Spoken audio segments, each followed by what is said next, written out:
Hola a todos y bienvenidos a este ciclo de entrevistas y talleres del curso de Desigualdad, Cooperación y Desarrollo. Este es el módulo de Ecología y en esta ocasión vamos a hablar de decrecentismo y cambio climático. Para ello contamos con Luis González Reyes.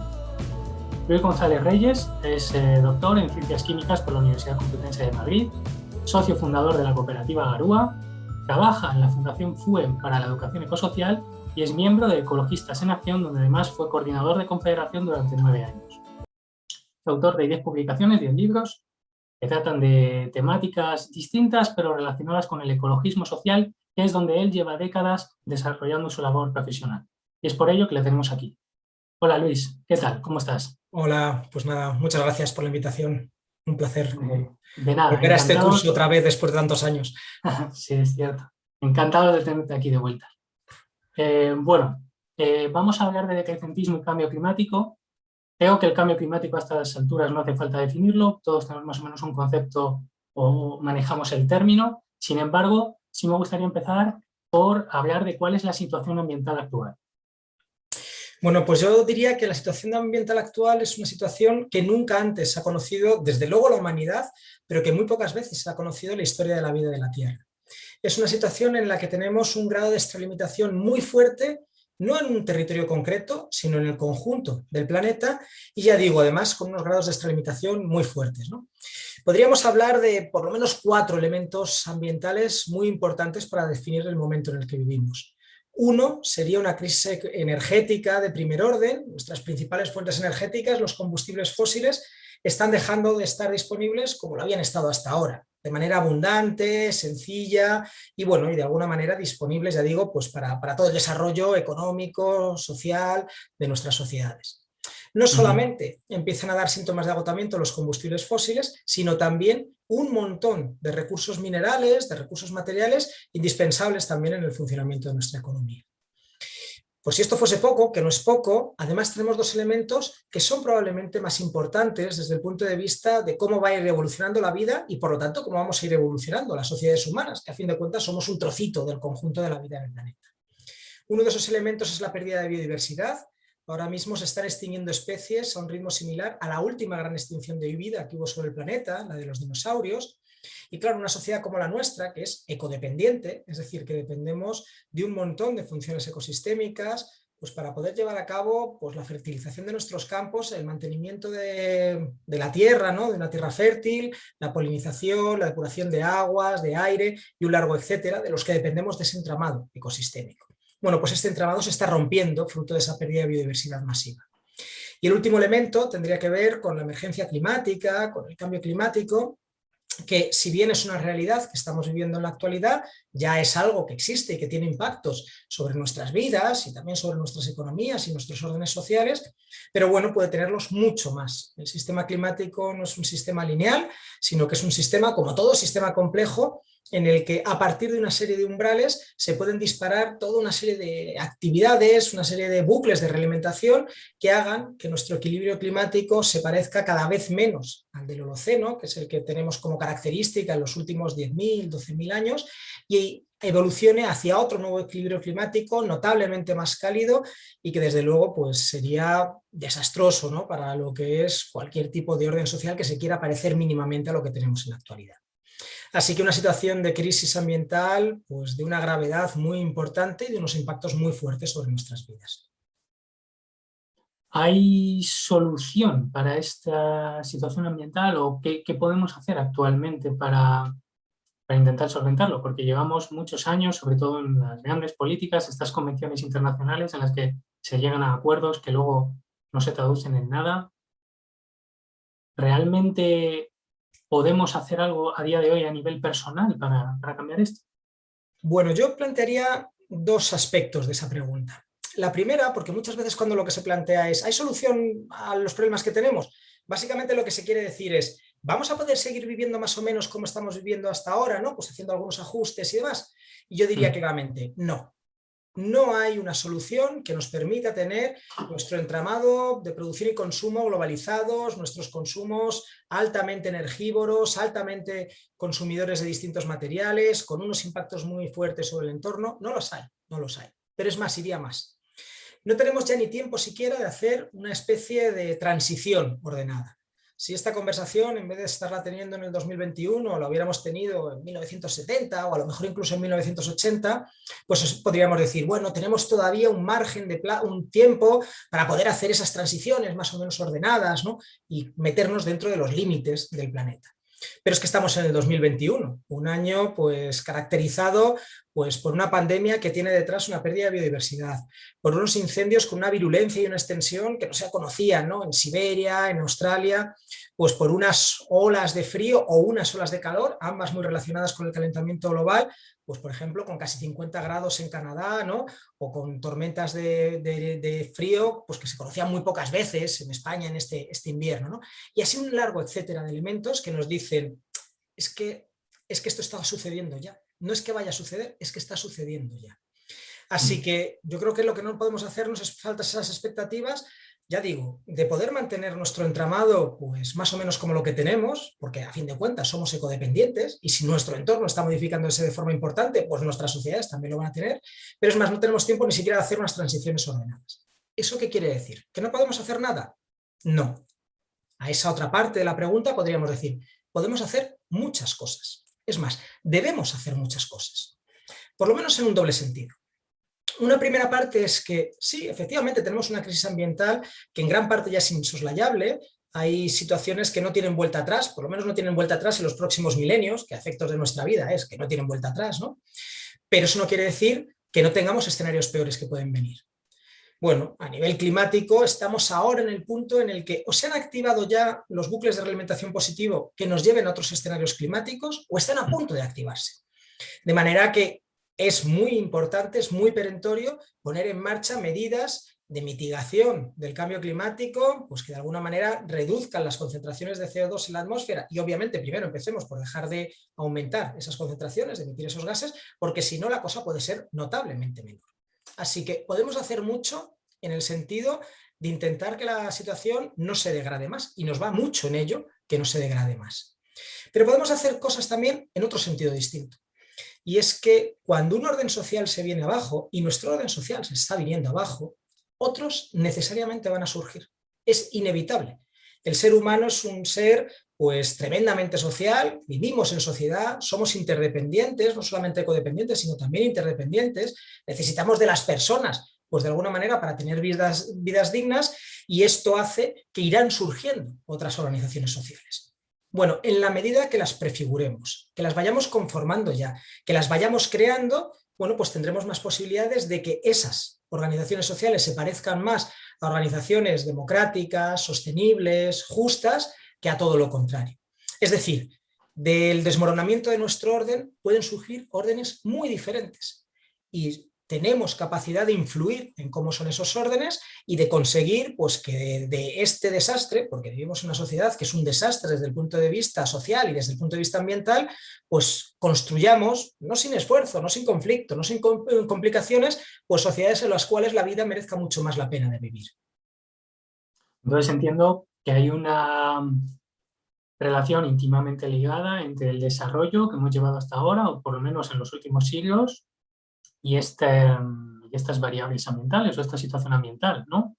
Sí, porque cuando desde el punto de vista macro hablamos de desarrollo, en realidad, no nos vamos a engañar, estamos hablando de crecimiento, pero no de crecimiento de cualquier cosa, estamos hablando de crecimiento del Producto Interior Bruto, que es el macroindicador, ¿no?, que nos sirve para ver pues, si los países van bien, si las economías van bien, si los territorios van bien, ¿no? Cuando hablamos de desarrollo y cuando se habla de desarrollo, pues de verdad, ¿no?, pues hablamos en realidad de crecimiento del Producto Interior Bruto. ¿Y qué pasa con el crecimiento del Producto Interior Bruto? Bueno, pues que cualquier actividad económica requiere de un consumo material y de un consumo energético. No existe la economía desmaterializada, no existe la economía que flota en el éter. Y hay un indicador clarísimo de esto, es que hay una correlación prácticamente lineal entre el aumento del PIB a nivel global y el aumento en el consumo de energía a nivel global. Hay una correlación prácticamente lineal entre el aumento del PIB a nivel global y el aumento en el consumo material a nivel global. Y por si esto fuese poco, hay también una correlación lineal entre el aumento del PIB a nivel global y el aumento de la concentración de dióxido de carbono en la atmósfera a nivel planetario, ¿no? Esto lo que nos está diciendo claramente es que cuando hablamos de desarrollo, hablamos de crecimiento económico, estamos hablando también de destrucción ambiental, porque no hay posibilidad de mantener un crecimiento, no hay datos empíricos que lo sostengan, pues sin hacer pues, todo ese proceso de degradación de nuestro entorno y por lo tanto de socavarnos las bases de nuestra existencia sobre el planeta, de nuestra existencia digna. ¿Y qué hay de esta afirmación neoliberal que dice que la tecnología nos salvará, que haremos cada vez cosas más eficientes, que ayudarán a consumir menos energía y por lo tanto podremos seguir desarrollándonos de la forma que entendemos ahora?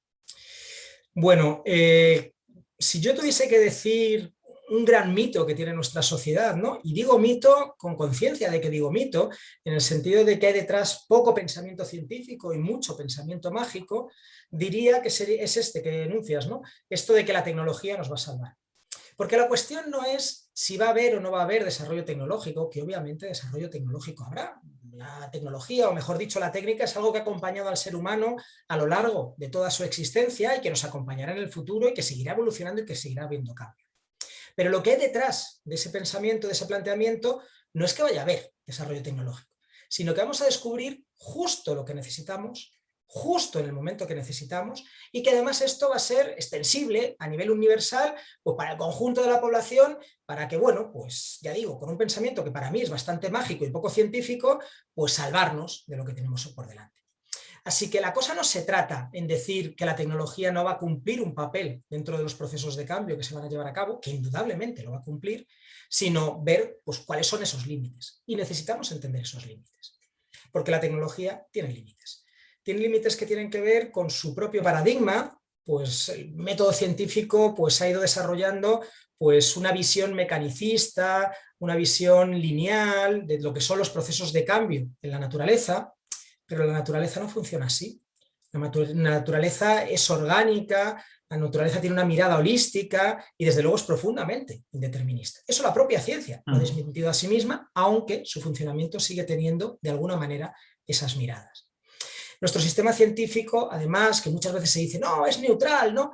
No, nuestro sistema científico no es neutral. Nuestro sistema científico está claramente al servicio de ese desarrollo que es crecimiento y por eso se investiga muchísimo más en transgénicos que lo que se investiga en agricultura ecológica o en enfermedades de las personas enriquecidas que las enfermedades de las personas empobrecidas.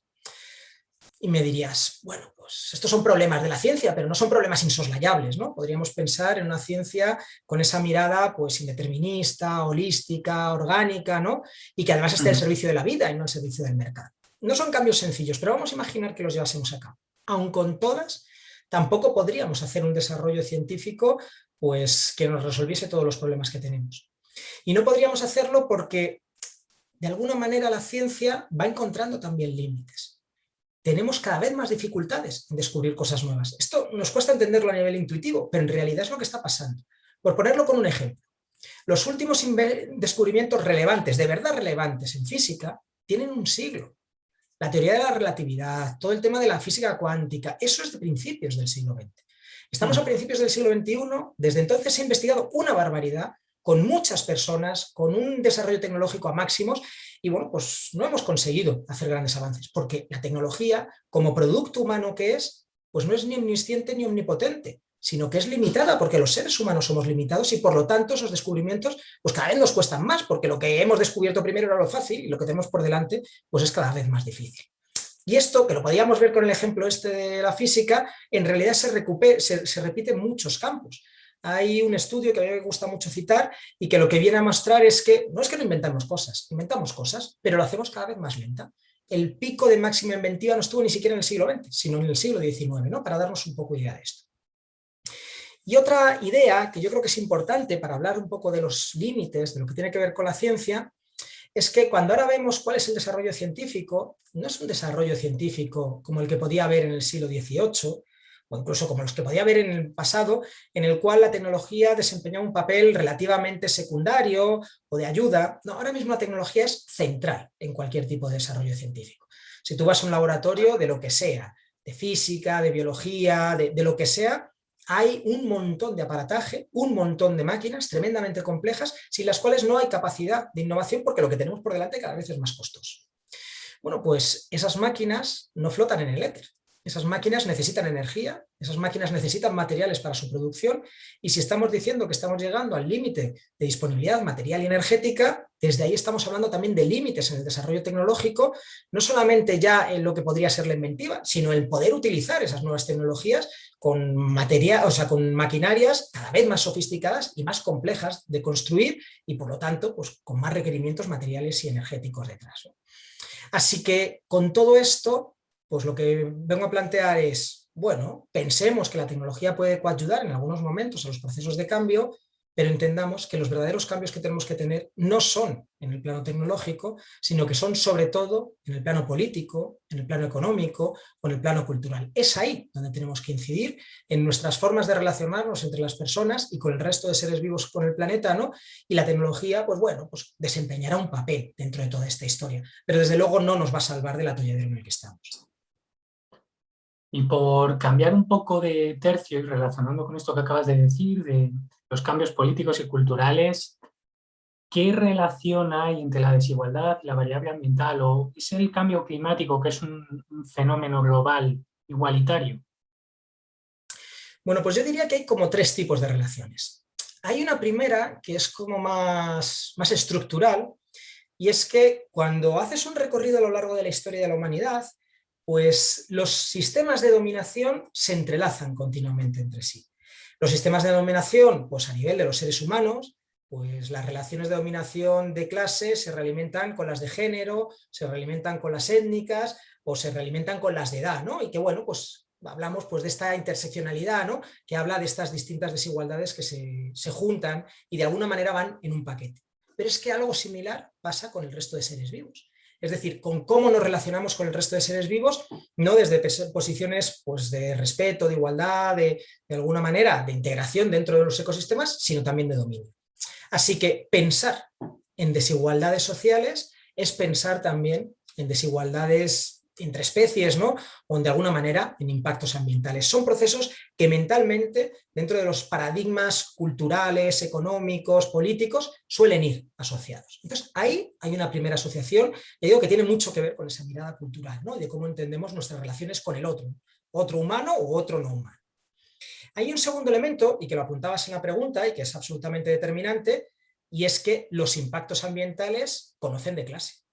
Es que claramente las clases más desfavorecidas son las que sufren el grueso de los impactos.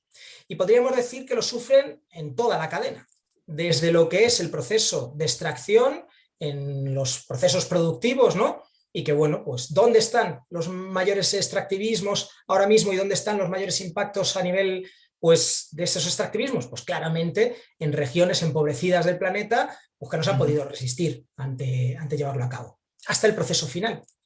¿Dónde están los barrios que sufren mayores niveles de contaminación o que están en condiciones ambientales peores y por lo tanto pues más desfavorables para las personas? Pues claramente en esos lugares en los que las poblaciones tienen también pues unas condiciones de clase pues que están en situaciones más desfavorecidas.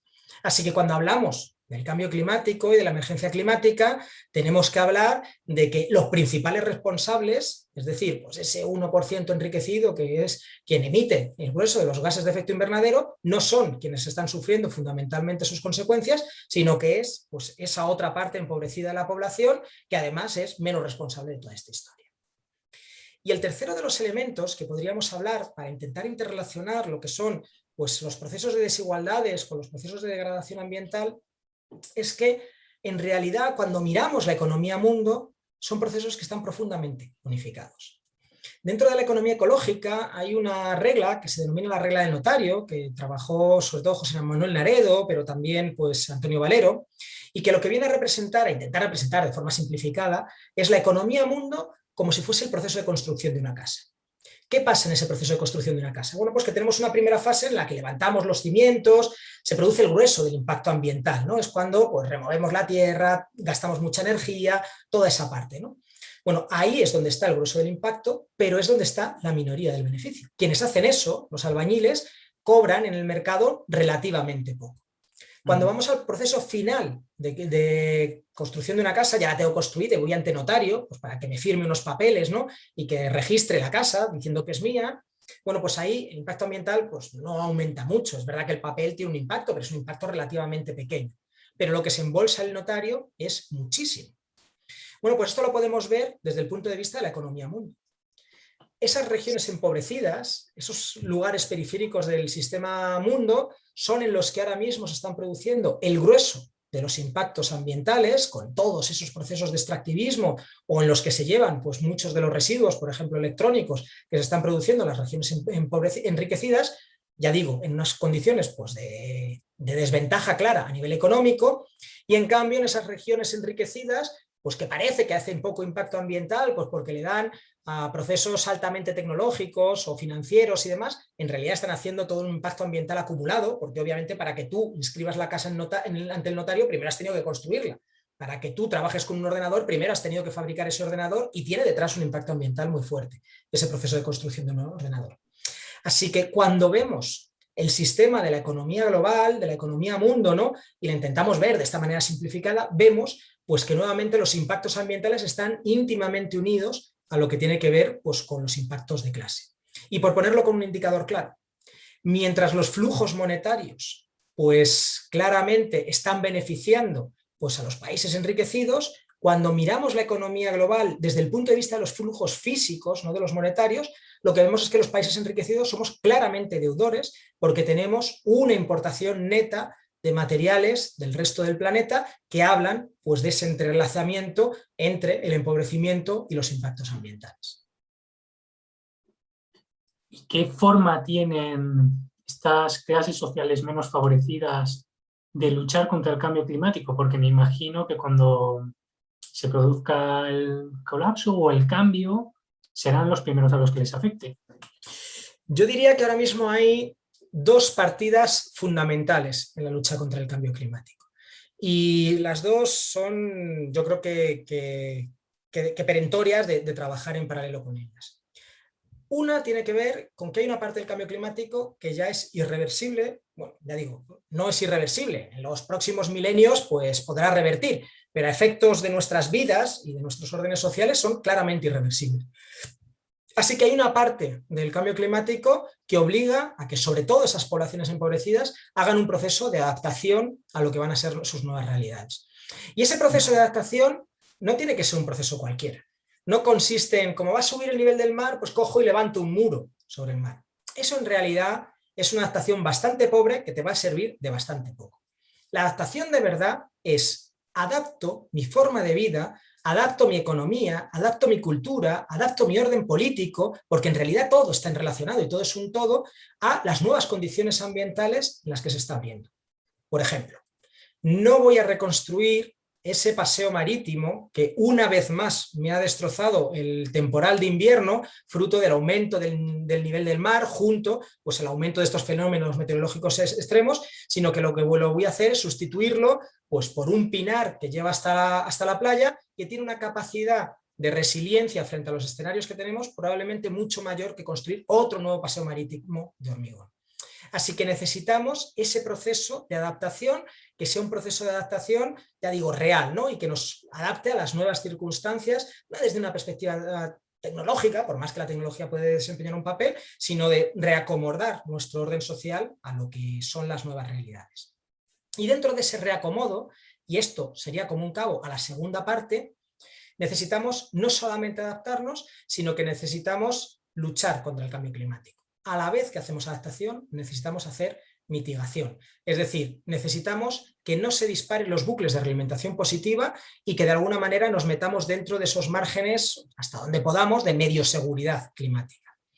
Así que cuando pongamos en marcha esos proyectos, son proyectos que además tienen que ser capaces de recoger CO2, de fijar CO2, y eso en gran medida pasa por evolucionar desde economías muy pensadas en el desarrollo de servicios y en el desarrollo de la industria, hacia economías muy pensadas en el sector primario, es decir, en la agricultura, pero no en cualquier tipo de agricultura, sino en la agricultura que se meta dentro de los parámetros de la agroecología, que es la que permite fijar CO2, es decir, esa parte de mitigación, a la vez que adaptarse pues, a las realidades nuevas que se vienen abriendo dentro de toda esta historia.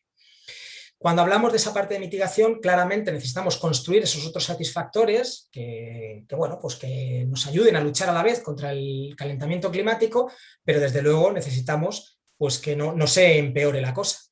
Así que todas las luchas antiextractivistas que hay por el planeta, ¿no? Claramente las que tienen que ver con la extracción de combustibles fósiles y que en muchos casos están teniendo éxitos y en muchos casos en poblaciones empobrecidas, ¿no? Pero que cuando hablamos de extractivismo no hablamos solamente de eso. Todo lo que es el sector agroindustrial es fuertemente emisor de gases de efecto invernadero y las luchas extractivistas pues, contra los monocultivos de soja transgénica, pues en Argentina, por ejemplo, también tienen mucho que ver con luchas pues, climáticas. Así que yo creo que necesitamos trabajar en esas dos grandes líneas, ¿no? Adaptarse a lo que hay, pues realmente construyendo resiliencia y construyendo justicia, y que esa adaptación además nos sirva pues, para luchar, para mitigar pues, un cambio climático que se nos puede ir de las manos si no seguimos. Pues muchísimas gracias, Luis. La verdad es que me ha sido una exposición muy clara. Muchísimas gracias, de verdad. Pues nada, es un honor. Que vaya bien. Igualmente.